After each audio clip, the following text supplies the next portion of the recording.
What's happening, webheads, guys? Welcome back to Comic Book Corner 2.0. I'm your host, Mike Spider Slayer. I'm in the car doing a video today because I'm working at my part-time job that I usually work at like once a month or whatever it is. And I was working and I was thinking of Spider-Man. So we're going to talk about Spider-Man today, my thoughts on the story that's going on right now and the overall run that Zeb Wells is doing. So if you guys love Spider-Man talk, if you love comic book talk on a daily basis, guys, make sure you hit that subscribe button.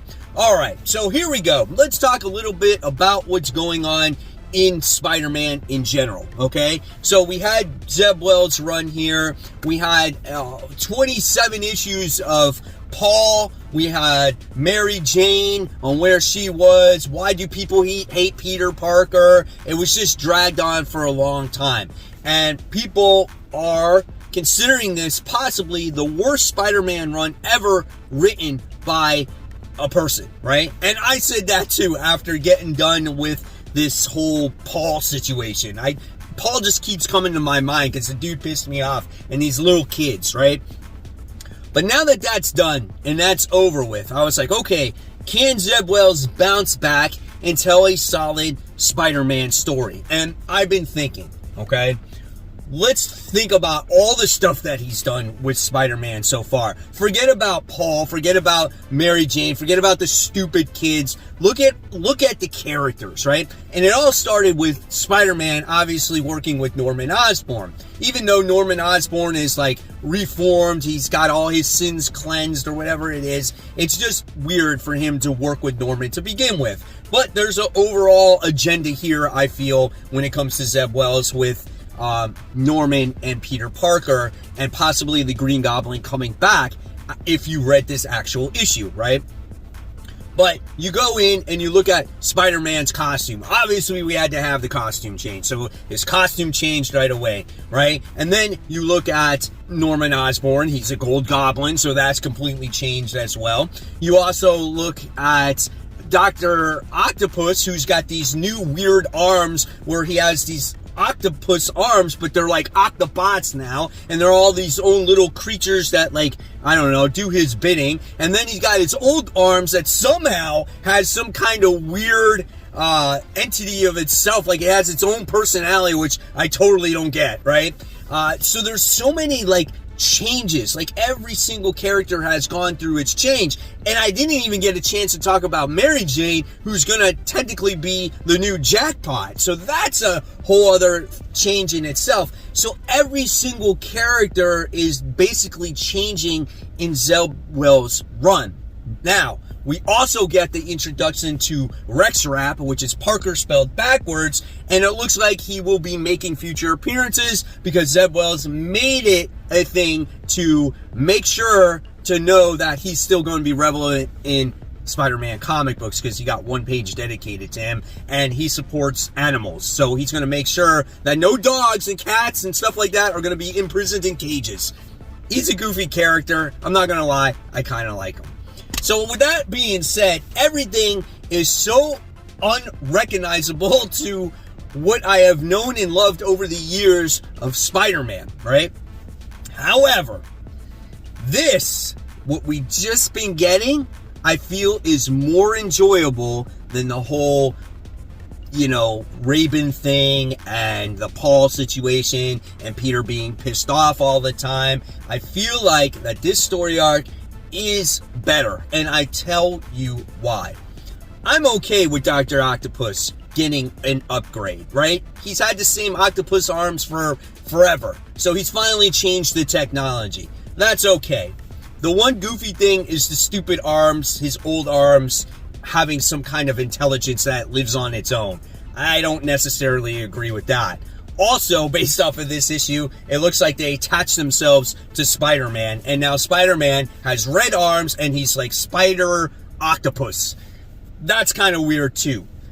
What I like about this particular story that's going on right now, and it seems to be the overall theme of everything, I feel like this is more of a Norman Osborn story than a Spider-Man story, is that Norman Osborn could become the Green Goblin again. Because if you read this last issue, it looked like that Dr. Octopus wants revenge on Norman Osborn, aka the Green Goblin, trying to bring the Green Goblin back out once again.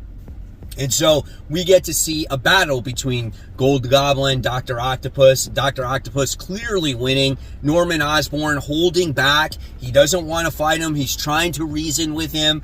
And then by the time you get to the end of it, you find out that Dr. Octopus created the Goblin Serum once again, or a duplicate version of it.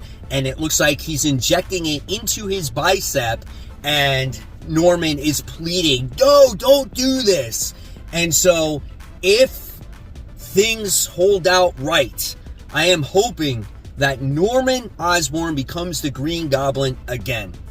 I think this is so crucial for him to become the Green Goblin, because he's such he's that arch enemy to Spider-Man, right? It's so crucial for him to come back to the way he was, and I feel like this is a way that Zeb Wells can kind of right the ship once again to get things back on track, to maybe hopefully get some Spider-Man fans that dumped the book a while ago, maybe to check it out once again. Maybe this is the beginning of a redeeming story arc for Zeb Wells here.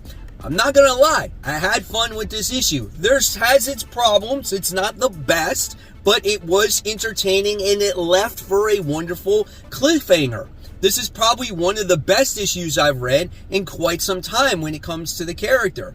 Maybe because there's no expectations here. Maybe there was no false buildup, right? When you get no surprises or nothing spoiled, you're left with a good surprise at the end. Now, will it actually happen?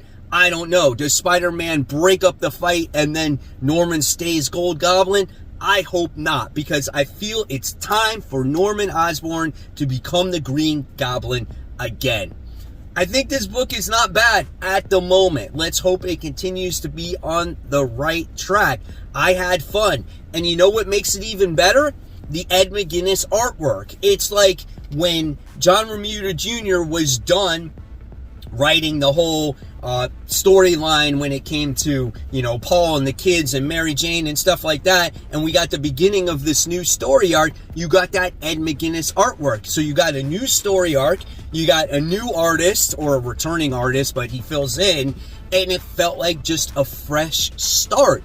And I really enjoyed that. So I'm optimistic about Spider-Man again. Now, you'll probably say, Mike Spider Slayer, you're a freaking fool. You always fall for it. And you know what? If I did, I did. But that's the great thing about comic books, or I should say about Spider-Man for me. I'm always in it for the long haul, whether it's the good or the bad, and I'm always going to remain optimistic. If I get burned, I get burned. Then I'll talk about it on here once again, and I'll give you my thoughts and my anger issues and all that other stuff. But right now, it's okay. It's fine. And I'm looking forward to that next issue. So guys, leave me your thoughts in the comments below of what you thought of this latest issue of Spider-Man. Do you want to see Norman Osborn become the Green Goblin once again? Will it help fix the series as of right now? Or is it a lost cause? I can't wait to hear your comments down below. And of course, guys, if you love my content, I'll leave you more content right here to check out. And of course, guys, as always, keep buying, keep collecting, but most importantly, always read those comics. I'm going to get out of this hot crap, and I'll see you guys in a little while.